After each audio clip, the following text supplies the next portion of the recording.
sobre el tema de la reforma financiera con ustedes. Muchas gracias.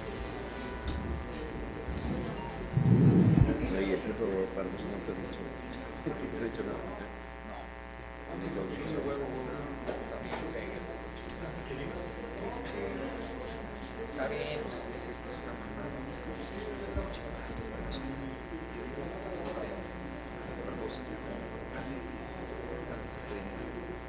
Está bien, ¿cuánto cuesta todo?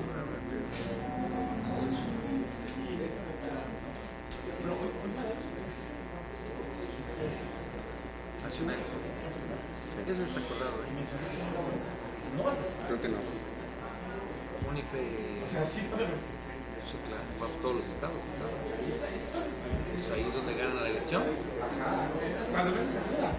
Es donde el PRI hace un especial ejercicio para... Vente, Comanche, ya estamos aquí en la sala de prensa. Ya estamos aquí adentro, ¿eh? Estamos esperando. Un abrazo. ¿Citaremos este libro?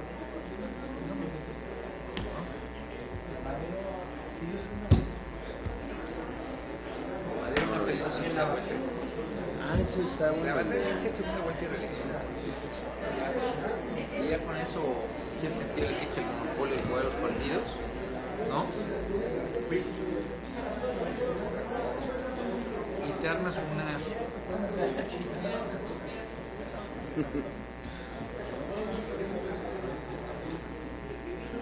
Oye, tenemos hoy la cena con...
Avísale a Mario.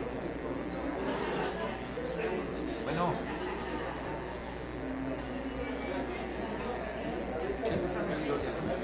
¿Qué hacemos? ¿Empezamos?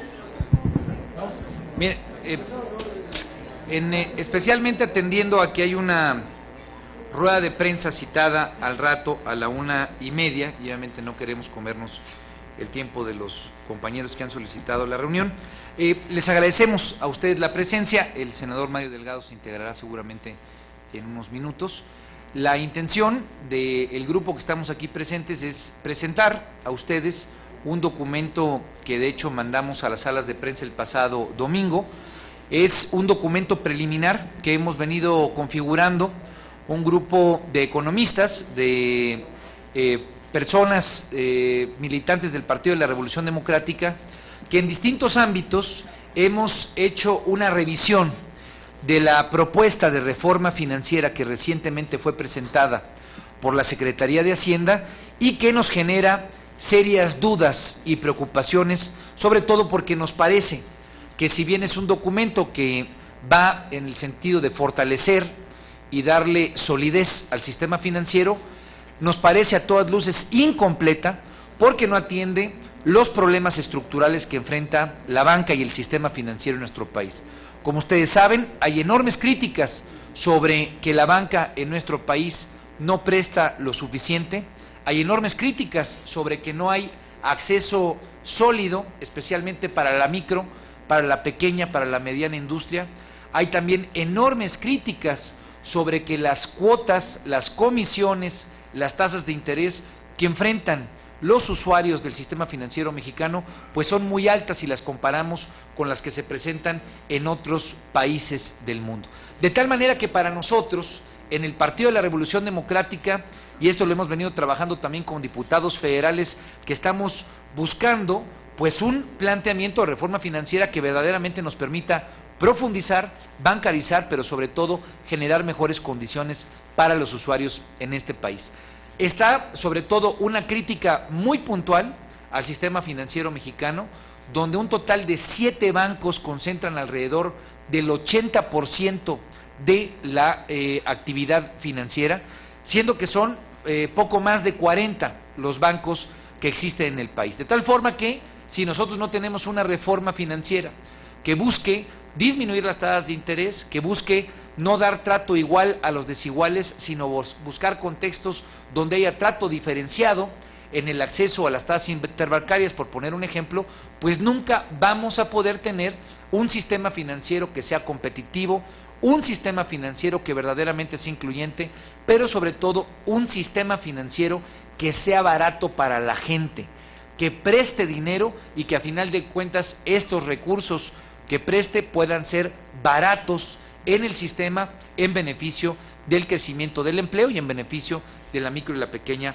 y mediana empresa. De tal manera que lo que nosotros tenemos, y le voy a pedir al senador Zoé Robledo que proceda a leer cuáles son los puntos que nosotros hemos exhibido en un decálogo de acciones que nos parece indispensable que considere la reforma financiera y que serán parte de una serie de documentos e iniciativas de ley que habremos de presentar durante el periodo que actualmente cursa, el periodo de receso, en el cual en la permanente este grupo de economistas del Partido de la Revolución Democrática habremos de presentar iniciativas pues que lo que vengan a hacer es complementar, fortalecer y sobre todo subsanar las graves deficiencias que tiene la iniciativa que ha sido presentada por la Secretaría de Hacienda. Creemos que es indispensable aprovechar el aprendizaje en materia de competencia que se tuvo recientemente en la discusión en materia de telecomunicaciones para que esa misma lógica, esa misma visión de competencia en beneficio de los consumidores sea la que impere en la discusión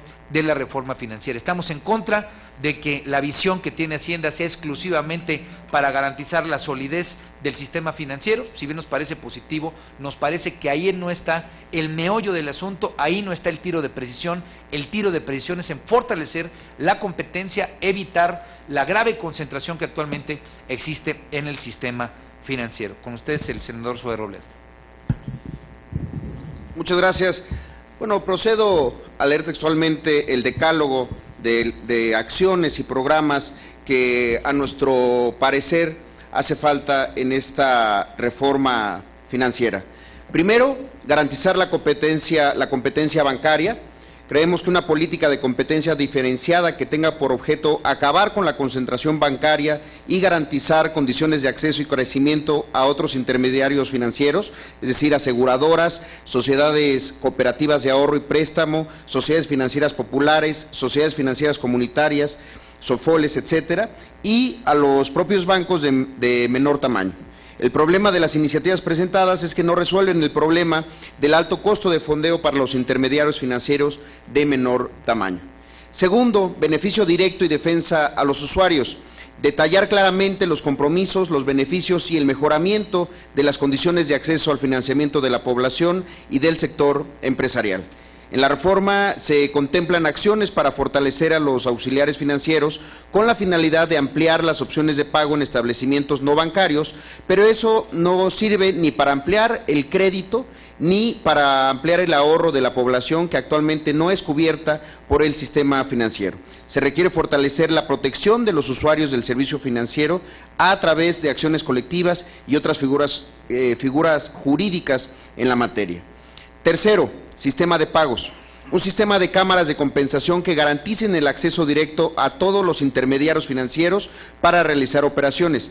Es necesario limitar el papel de los bancos en la administración de dichas cámaras y reducir los costos interbancarios que, por ejemplo, mantienen en comisiones y uso de cajeros, los cuales son muy elevados.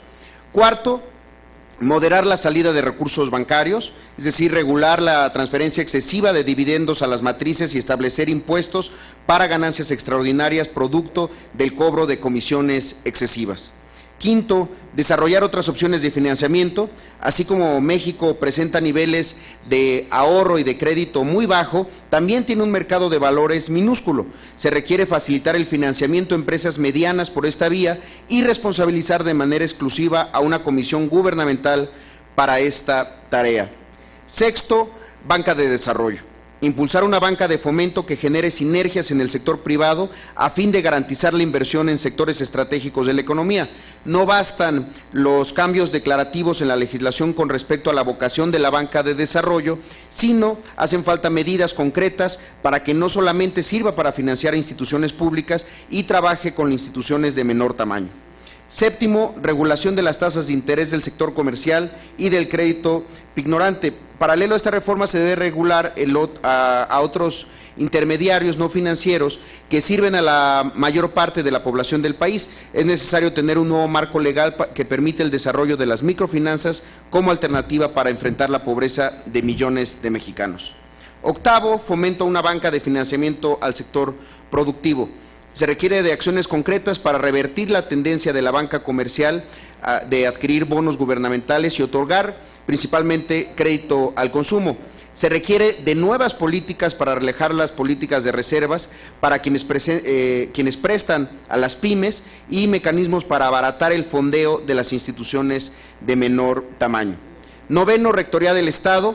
Establecer un programa de modernización del sistema financiero que establezca políticas públicas para garantizar la competencia en el sector y que incluya metas, plazos y actores involucrados, así como el fortalecimiento y la independencia de los órganos reguladores en el sector financiero. La propia Comisión Federal de Competencia, en el estudio que envió al Congreso de la Unión en el 2007, recomienda la autonomía de esta comisión, así como de la CONDUCEF.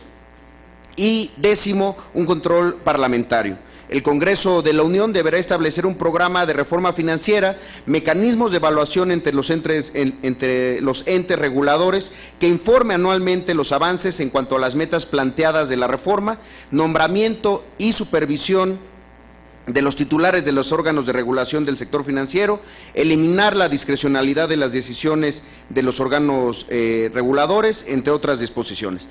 Creemos que es necesario que en la legislación se establezca el compromiso del Ejecutivo Federal de rendir cuentas con respecto a los resultados anuales en materia de reducción de tasas, comisiones y ampliación de los mecanismos de ahorro y de crédito. Esos son los 10 puntos que estamos planteando y en los que coincidimos. Yo le doy la palabra al compañero Vidal Llerenas, también doctor en Economía del Partido de la Revolución Democrática. ¿Qué tal? Buenas tardes. Creemos y el interés que tenemos de presentarnos ahora del documento que presentamos el fin de semana fue dejar en claro que se requiere una discusión más profunda del sistema financiero y que la propuesta que se ha presentado en los últimos días es sí una buena oportunidad para iniciar este debate. Hay cosas importantes en la propuesta, cosas buenas, por ejemplo, mecanismos para establecer cómo un banco puede quebrar, por ejemplo, mecanismos para que las garantías que puedan recuperar los bancos pues sea más sencillo, fortalece a la CONDUCEF, lo cual va a permitir que se frenen algunos abusos de los bancos, etcétera. Es una iniciativa que recoge buena parte de la regulación secundaria que ya se había emitido por parte de las autoridades financieras en los últimos años. Seguramente ayudará a que el sistema financiero sea mejor, pero sí nos preocupa que si no tenemos una discusión más profunda, pues no se van a resolver los problemas estructurales del sistema financiero nacional. Y lo veo, creo que son tres problemas principalmente. Uno es la falta de competencia. Hay 6, 7 bancos que tienen el 80 y tantos % del sistema financiero, que poseen la infraestructura financiera, es decir, los sistemas, los mecanismos de pagos, etcétera, que pueden tener control sobre las tarifas interbancarias, y que esto está permitiendo que los bancos más pequeños no se desarrollen en México. Tenemos una multitud de bancos pequeños que no se están desarrollando y que son, curiosamente, los que mejores tasas pagan, los que menos comisiones cobran y los que más prestan a las pequeñas empresas. Entonces, primero tenemos un problema de competencia que no es claro cómo se va a resolver y que la reforma no lo establece. De hecho, da un mandato para que la Comisión de Competencia en algunos días, en unas semanas, pueda emitir un comentario al respecto.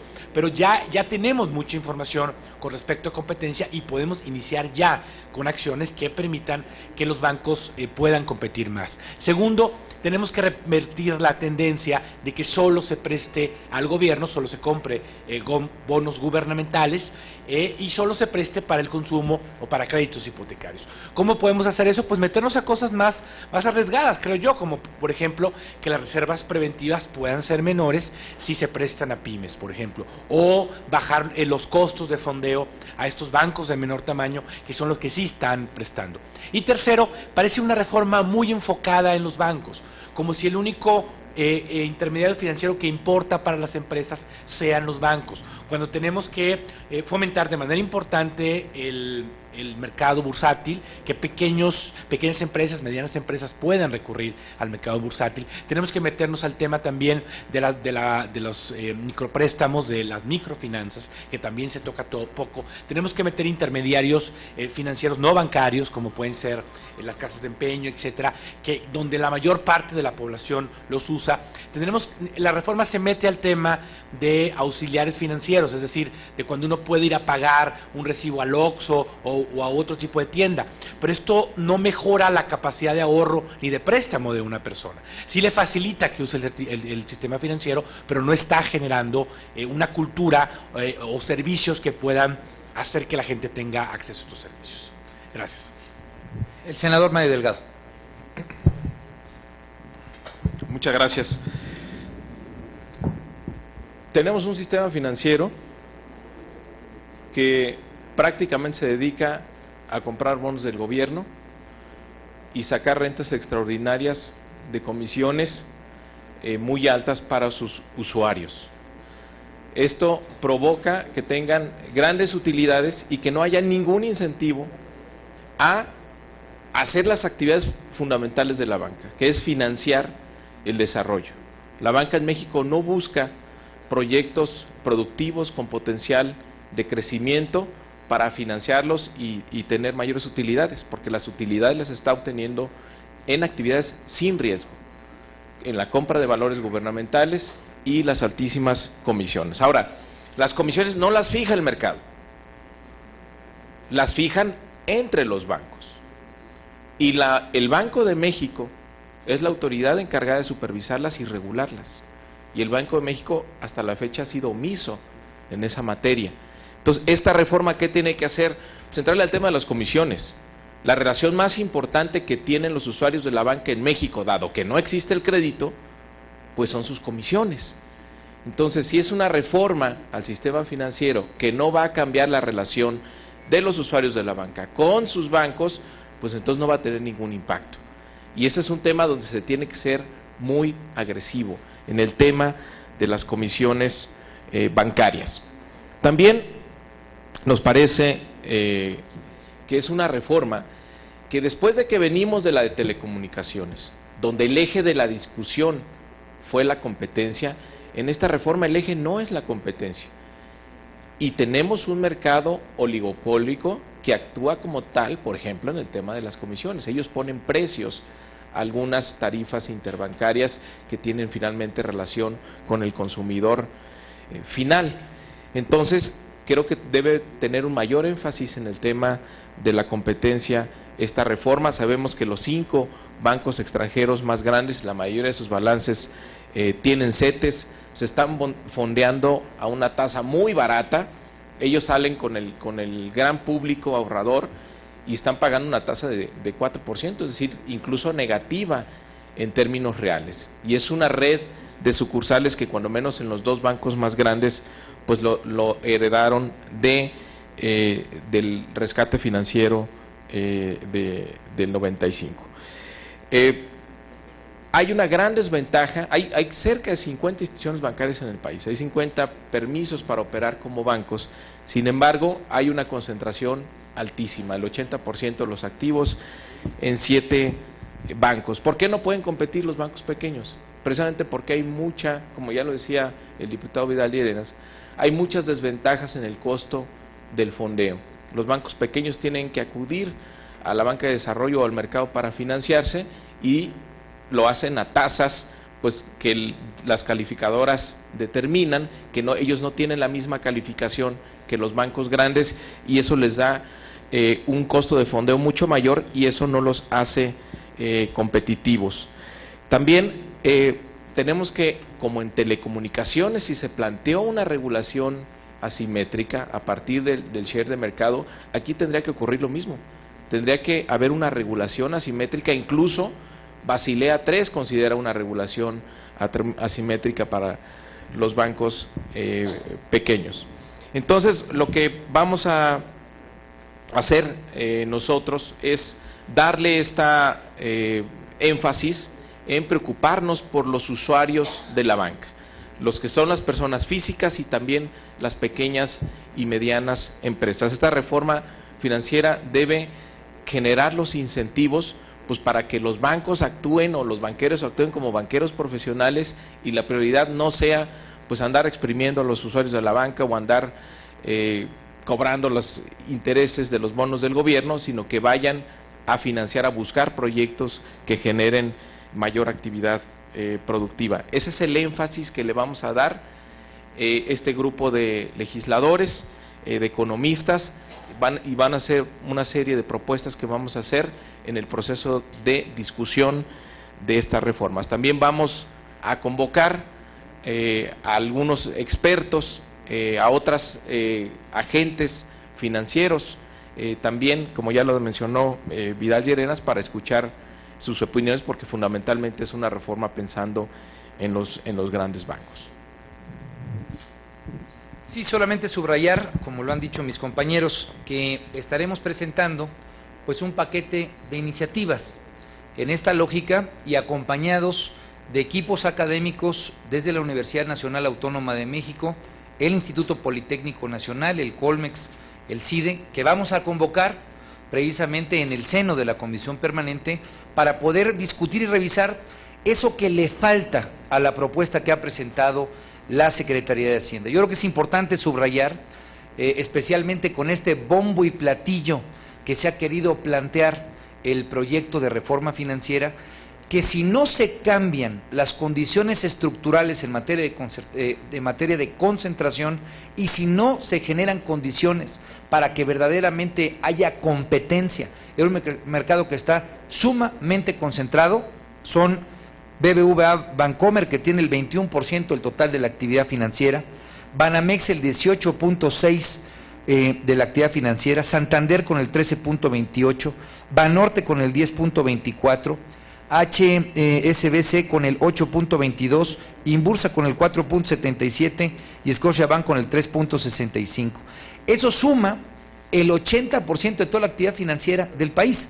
Y esto es algo no solamente que hemos venido revisando y discutiendo, sino algo que recientemente el Instituto Mexicano para la Competitividad, junto con el propio CESP, que es el Centro de Estudios del Sector Privado, han hecho esta revisión en la que queda muy claro que en la medida en la que es más grande el banco, más gana por las tarifas y por las comisiones que cobra.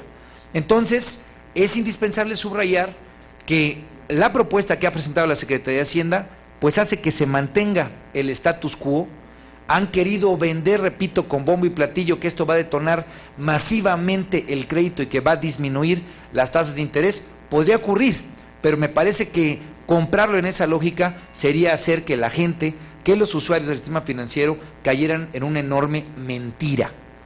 De tal forma que lo que tenemos que hacer, y estaremos construyendo el grupo de economistas que hemos presentado este documento desde el Partido de la Revolución Democrática, es iniciativas que complementen lo que desde nuestro punto de vista hoy es totalmente insuficiente.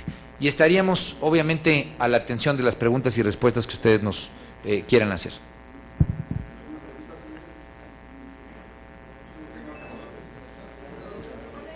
¿Sobre otro tema? Sí, ¿no hay nada sobre el tema financiero? Pues, camaradas, es la Buenas parte tardes, más senador. importante de Estaba las reformas atrás, del senador. país.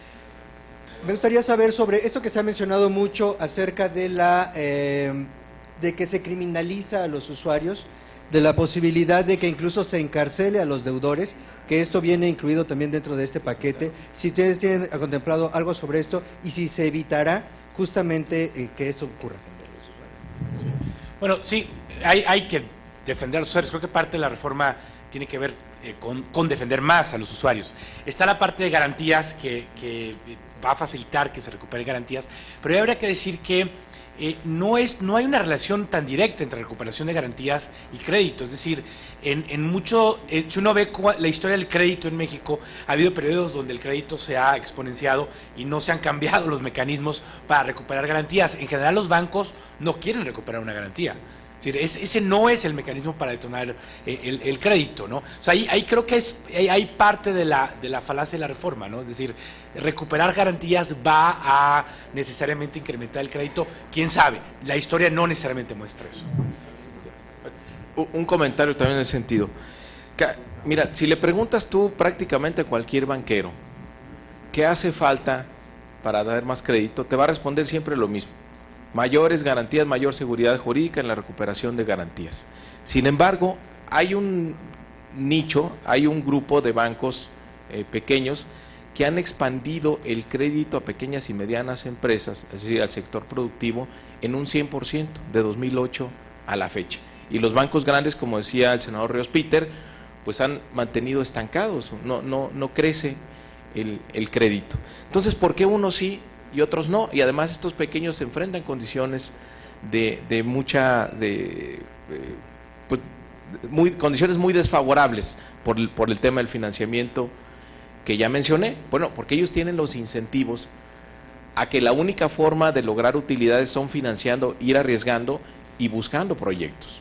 Esos incentivos debe tenerlo todo el sistema financiero, porque pues no, me parece que, como dice, coincido con Vidal Llerena, no es la principal causa por la cual no se ha detonado el crédito en el país. Creo que hay incentivos perversos donde los bancos están muy cómodos en una zona de confort, administrando bonos del gobierno y cobrando altísimas comisiones a clientes cautivos, y de ahí están generando las utilidades. Necesitamos banqueros en México con una capacidad de análisis mayor respecto de los proyectos que pueden tener éxito en nuestro país y que se dediquen más a financiar el desarrollo. Pero por supuesto, como dice Vidal Llenas, vamos a estar atentos a que no sea una legislación pues que se vaya directamente sobre los usuarios. Creo que depende de otras cosas, de la valoración del crédito para poder tener una mayor expansión crediticia.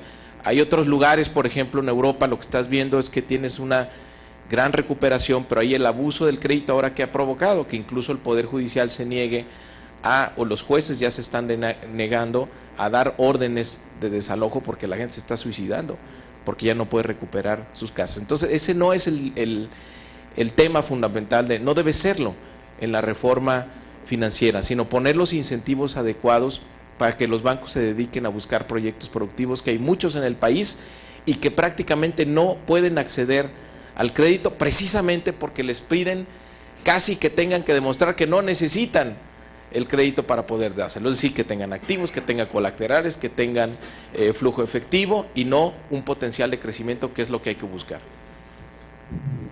¿Alguien más? Claudia. Gracias. Senadores, quisiera consultarles su opinión, si me pueden regalar su opinión, Sobre esta denuncia que interpuso el gobierno federal en contra de César Nava, a quien están acusando de conspirar criminalmente en contra de Pemex, cuando era funcionario de esta paraestatal. Gracias. Bueno, hasta este momento lo que logramos leer, que fue una nota del Reforma, es que esta denuncia se ha interpuesto. Me parece que, como en cualquier proceso judicial, pues habrá que estar atentos a cómo se conducen las diligencias y ver qué es lo que resulta en términos explícitamente jurídicos sobre ese tema. Sería la opinión que en ese particular yo podría dar.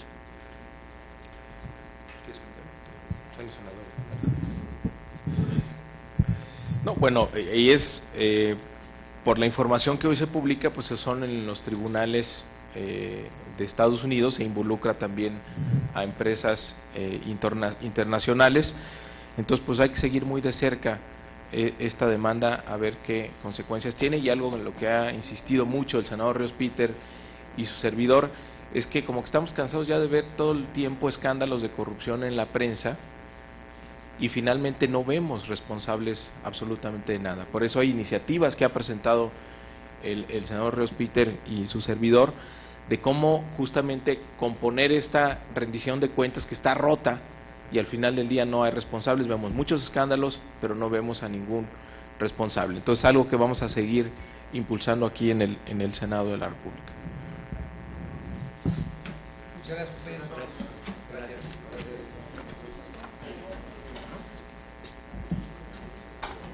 Muy bien, Comanche.